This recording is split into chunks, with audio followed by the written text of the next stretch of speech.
As a PCOS girl, here's what I eat in a day. Hi guys, welcome back to Unfiltered Sohini.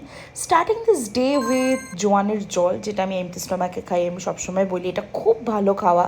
তারপরে ব্রেকফাস্টে আমি খেয়েছিলাম হচ্ছে আজকে দুধ, বিকজ আমার আজকে ছাতুর জল খেতে একদমই ভালো লাগছিল না। অ্যান্ড দুধটা তো আমি ফ্যাট ফ্রি দুধই ইউজ করেছি। জলটা তো আমার খেতে হয়, আগের দিন যেহেতু আমি বেশি জল খেতে পারিনি, তাই আজকে তো আমি মেক শিওর করেছি যাতে আমি 4 লিটার জল খাই।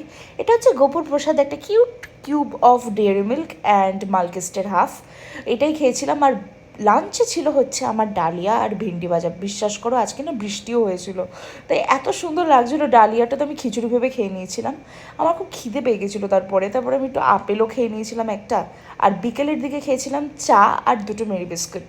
আজকে না সব কিছু আমার সব তাড়াতাড়ি তাড়াতাড়ি হয়ে গেছিলো, তাই চাটাও তাড়াতাড়ি খেয়ে নিয়েছিলাম। আর ডিনারে ছিল আমার ফেভারিট ছোলার ডাল আর রুটি, এটা খেতে তো আমি সব থেকে বেশি ভালোবাসি। Thanks for watching, by.